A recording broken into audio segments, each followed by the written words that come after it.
Um, Good evening, everyone. Here is my video interview with Antonia Lavender, CEO of her own company, Antonia Lavender Estates, and now currently working as an independent contractor for Sotheby's, the famous real estate company known all over the world. And Antonia has a very international perspective. She is very successful at Palo Verdes, Beverly Hills, and Manhattan Beach, and also she is taking her business to Mexico now, where she's also expanding greatly. So I want her to speak about scale and exponential organizations, which we're all learning about in our executive MBA program. And I'll let Antonia introduce herself, and then she will answer the questions regarding scale. Thank you, Antonia. You're welcome. Hello, George. Nice to see you. Thank you for asking me these questions. I think it's very relevant. I am with Antonia Lavender Properties, and it is true. I am with Vista Sotheby's International Real Estate, and Sotheby's Real Estate is our international group. So we are a very global organization, and I will speak to that. They're actually very well organized and very smartly getting everyone together to form a truly global company that is representative and transitional from one country to the other, because real estate really is a global endeavor. People have homes all over the world, and I am currently in Mexico City, and I was here visiting some people. In fact, I did a tour of a home that was remodeled, repurposed today. So yes, global, and I'll explain a little bit about how my local group of Vista Sotheby's International Real Estate is managing a specific market in Los Angeles, the South Bay, and the west side of LA. So go ahead. Happy to help. Wonderful, Antonia. Thank you for that excellent perspective of your company. And now we'll get to scale. And as we all know, scale stands for staffing, community and crowd, algorithms, leveraging assets, and engagement. And Antonia is very well aware of these, and she has grown her corporation exponentially too, and she has expanded greatly. So Antonia, tell us about the S part of scale, the staffing on demand part,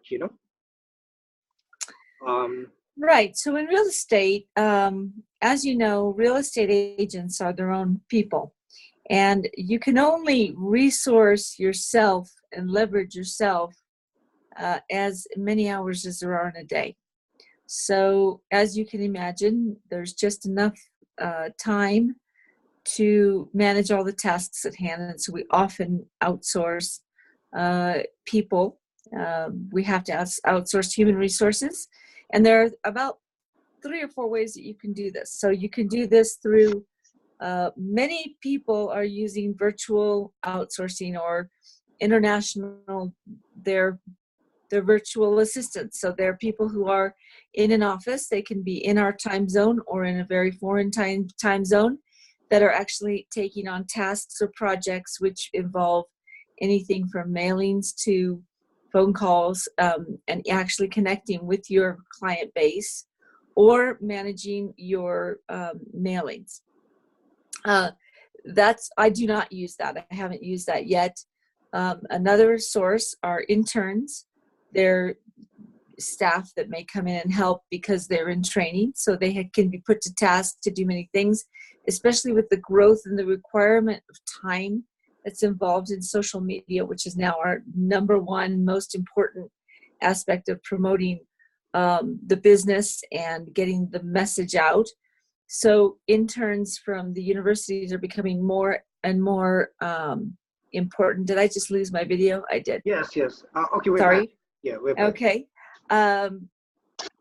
So interns, they're unpaid, but they are signed in. It's almost like a workforce that is untapped and a great resource. And the traditional is that when you get an assistant or an employee, And the other is by having consultants. So there are people who actually pool they're self-employed, they have their own company, and they bill you their hours, and they generally work with more than one real estate agent in an office or in different offices. So these are independent, like a transaction coordinator may work for 20 different agents, and you pay by project, and they invoice you that way.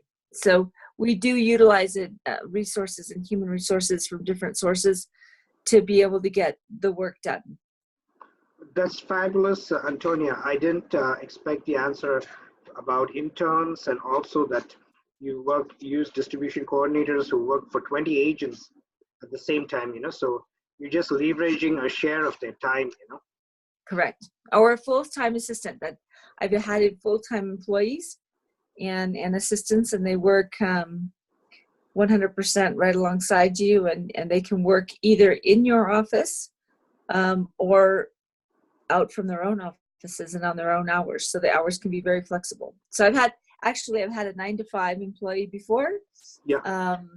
I used to have 6, and I've had the employee that works as a consultant for anywhere from 20 to 40 to 60 hours a week, depending, and then they're billable.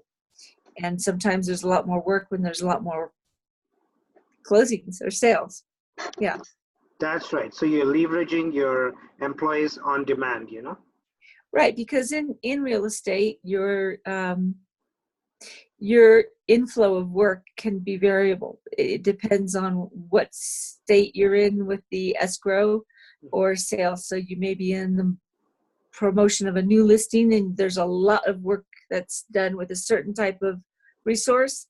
Or if you have several closings at the same time, then the TC coordinator comes in and does paperwork, is someone that you would use for a different kind of project. So it's a different skill set. So I have to hire that skill set out. So I have stagers, I have people who are in pre-promotion, I have people who are in social media work, and I hire out people who do paperwork for closing as well as escrow and other services. Fabulous, fabulous. Now we'll go to our second aspect, that's community and crowd.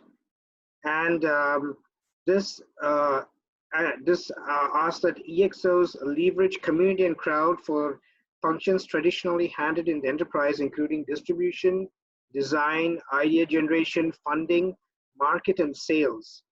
And right. Antonia, what's your take on this? Do you feel that community and crowd is essential to your company? Of course. So we have a brand. It's Vista Sotheby's has a brand, and we're the brand of Sotheby's International Real Estate. And we really don't sell a product. We are intermediaries, so we sell ourselves. I sell myself. I am Antonia Lavender for Antonia Lavender Properties. In order for me to be able to market my product, and which is basically to mediate and intervene, I need to leverage myself and promote myself within a community that is made up of buyers, sellers, other agents, so that they are promoting you, referring you, and resourcing you for many aspects of the sales. So, for example, I may be contacted by a person who may be interested in real estate, and we may spend a great deal of time looking at properties, understanding what maybe their needs are, and they may not actually perform until 18 months later, but they've spoken about you, they've talked about you, they've referred you, they've gotten to know you, and so they become the voice of your brand. And this is a community that work for your business, right?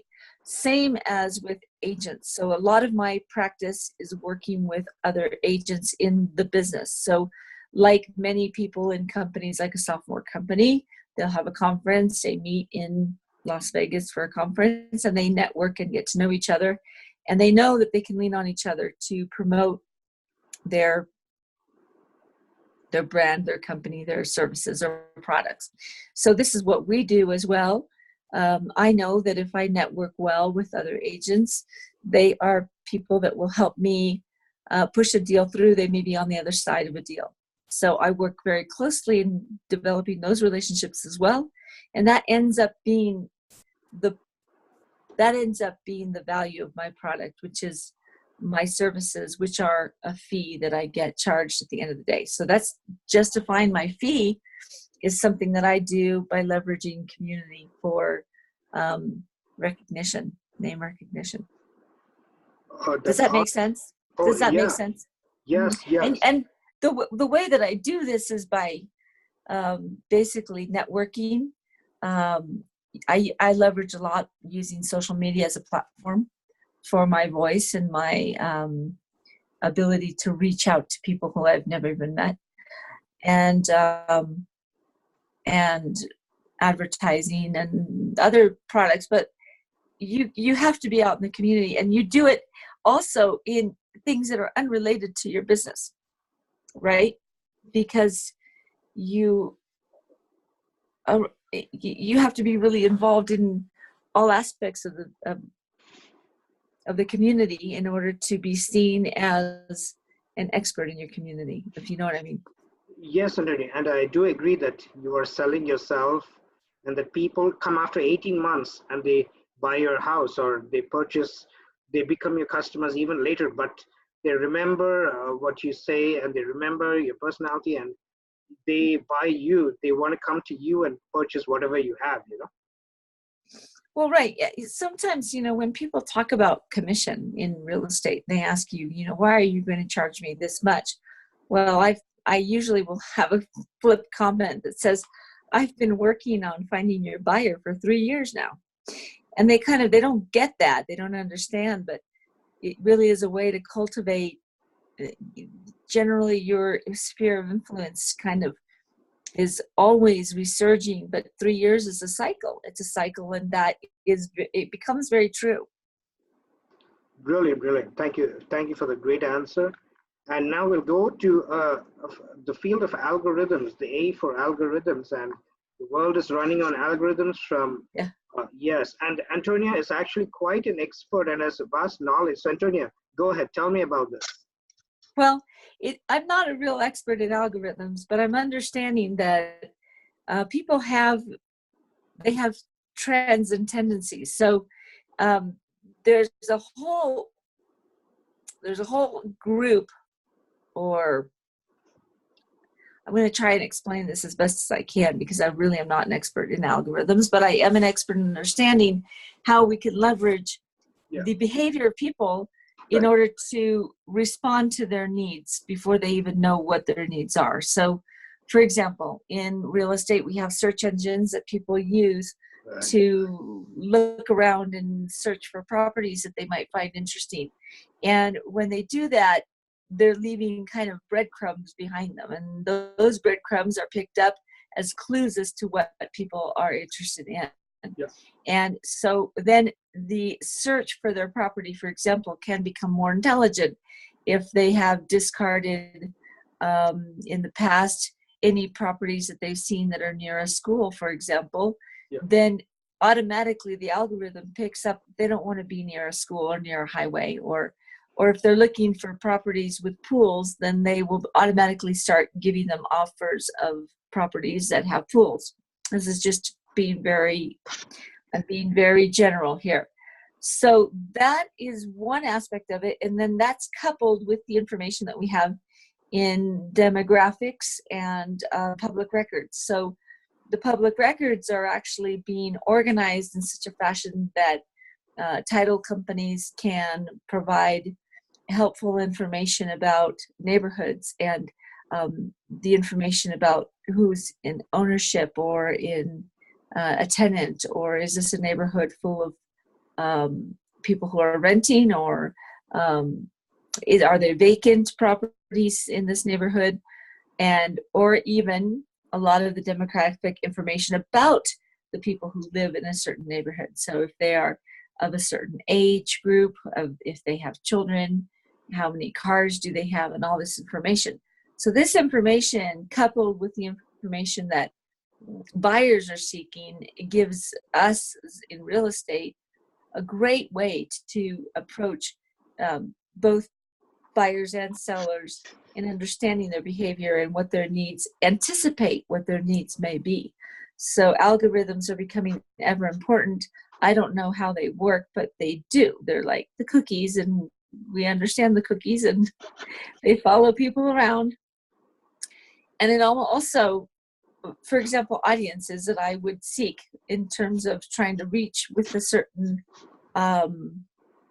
type of product. If I were selling a condo to a certain age group that might be interested in that product, I would send it out to a certain demographic population that live in a certain area, that have a certain kind of income, or may consider that kind of a product, right? And that's how we use algorithms. Actually, that's brilliant. And I'm very surprised to know that you're using public records and records of demographics, like the number of cars, to also evaluate a neighborhood, So that is it evaluates access points, traffic. It evaluates their ability to purchase a second home, and all of these other aspects that, I mean, if you really could ask a lot of questions about people, it's pretty impressive what we can find out. Trends and patterns of buying behavior. Wonderful. Yes, and Antonia, you have perfectly understood the use of algorithms for your business, how to leverage your algorithms, and I'm pleasantly surprised with your detailed answer, Yeah. Okay. Well, the next question is leveraged assets, and that's the trend to not own anything, that non-ownership is the way of the future. What do you say, Antonia, to this? Well, you know what? I have a printer that is sitting at home in my home office. It doesn't get a lot of use, and it was such a waste of money because I use a mobile office, and I'm part of a satellite office. So I have Vista Sotheby's. My network is one of we have 8 offices, physical locations, and I have an address in one of them, and in that address I have many assets that I can use in terms of resources. So we leverage the use of a secretary. We have printers, we have all the equipment and a desk, and so on and so forth. But I also leverage the physical location and geography of that office to influence my market and sphere of influence. So I have an office in Palos Verdes, which is my stronghold. That is my neighborhood that I sell. I actually live in my neighborhood. Many agents actually commute to this office and belong to this office, but they don't really live in that community. So our office has also offices in Manhattan Beach, in Hermosa Beach, and Redondo Beach. And it gives us a reach in the South Bay that I can speak to, and I can attest to having some expertise in areas that are beyond my geographical location of where I live and reside. So I leverage resources tremendously. Sotheby's, the brand, has a great deal of resources that they share with all of us, so that we are emissaries of a brand and a standard that we give out to the public. So they leverage us and we leverage them, and it's a mutual agreement, and it works very well for everyone. And Antonia, that's great. Is it true that you don't own your office in Palos, that you rent it out? That you are well, it's right. It's true that I do not own the office, and I don't own that fantastic printer. I have a printer at home collecting dust. That was a waste of money because I barely use it. Yeah. I mean, it's just it says, and it attests to the way that people leverage assets, physical assets. I mean, office equipment, office space, and most of my, now with the phone, with the iPhone, I can do probably more than I don't even have a computer at home anymore. I use an iPad, I use an iPhone, so my office has become very mobile. So what you do need is a physical address so that you have a place where people can come. But for the most part, people do not walk into our office for services any longer. We're using a lot of contact. First contact could be a phone call, could be an email, and it could be a lead on the computer or text. So we're not needing to be in the office to receive clients or to receive products. Yes. We can do it all virtually almost. Brilliant, brilliant. Well said, Antonia. And finally, the last one is engagement, how the network creates positive feedback loops, and that it should be used to empower users, and we achieve goals through competition, rewards, and feedback. Okay, well, this is very important because so while we are all a part of a group, this group is very motivated, obviously, and recognized through top producer type recognition and awards for people who produce more in sales, right? There's a couple of ways that they incentivize. So they can incentivize by the more income that you produce for the company, the larger commission split you might have, for example. So that's a monetary incentive, but there's other incentives as well in terms of recognition. Like I mentioned, top producer, it's a very common form of recognition in my industry, in terms of how other people your standing is among your peers. But there are other ways too. The management of my firm, for example, is very much connected with our personal goals and what we're hoping to attain. And so they sit down with us and we talk about goals, and we talk about how much you are planning on obtaining this year. And we really work to set out and devise ways to obtain those goals. Very, very important to incentivize through these kinds of peer recognition methods. Beautiful, Antonia. I'm very grateful for this time that you spent with me being in Mexico and doing this video conference on short notice. And I thank you so much, and I wish you the best for your endeavors. Well, thank you, George. I wish you the best, and I'm sure you'll do very well. Thank you so much, Antonia. All right. Talk soon. Bye-bye. Thank you.